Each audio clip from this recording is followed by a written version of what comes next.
गांव धौलपुर में रामलाल नाम का एक किसान रहता था। रामलाल मेहनती तो था ही, साथ में थोड़ा ज्यादा जुगाड़ू और उससे भी ज्यादा भोला।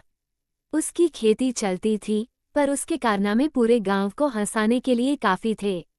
लोग कहते थे, अगर रामलाल खेत में न हो तो गांव में हंसी का अकाल पड़ जाए। एक दिन रामलाल ने सोचा कि इस बार खेती में कुछ आधुनिक किया जाए। उसने शहर से लौटे अपने भतीजे से सुना था कि आजकल किसान मोबाइल से भी खेती करते हैं। बस फिर क्या था, रामलाल ने तुरंत एक नया स्मार्टफोन खरीद लिया।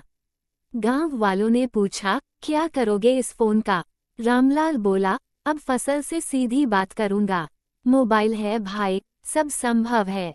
अगले दिन वह खेत में गया और मोबाइल हाथ में लेकर गेहूं की फसल के सामने खड़ा हो गया। उसने कैमरा खोला और बोला, देखो भाई गेहूं, सीधा सादा बोल रहा हूँ। इस साल पैदावार बढ़ा देना, वरना अगली बार खाद कम कर दूंगा। पास से गुजर रहे गंगाराम ने ये दृश्य देखा और हंसते हंसते लोटपोट हो गया। उसने कहा, रामलाल, फसल से बात नहीं, उसकी सेवा करनी पड़ती है।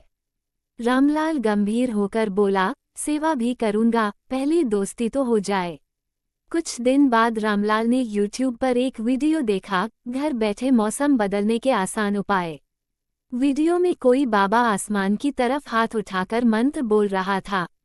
रामलाल को लगा कि यही तो समाधान है। जब तेज धूप से फसल सूखने लगी, तो वो खेत के बीच खड़ा होकर छाता खोलकर बोला, हे बादल देवता, अब तो बरस जाओ। संयोग से उसी वक्त हल्की बारिश शुरू हो गई। रामलाल खुशी से उछल पड़ा और बोला, देखा, मेरी सेटिंग ऊपर तक है।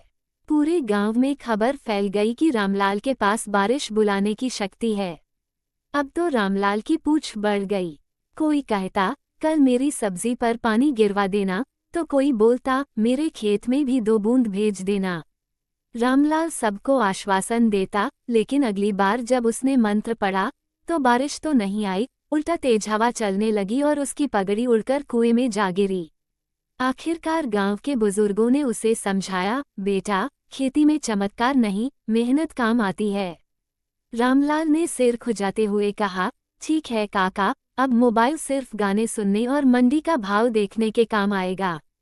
उस साल फसल अच्छी हुई, मेहनत, समय पर पानी और सही देखभाल से। रामलाल ने सबको मिठाई खिलाई और हंसते हुए बोला, सीख यही है कि किसान को अक्ल से काम लेना चाहिए, वरना गांव वालों को हंसाने का ठेका अपने आप मिल जाता है।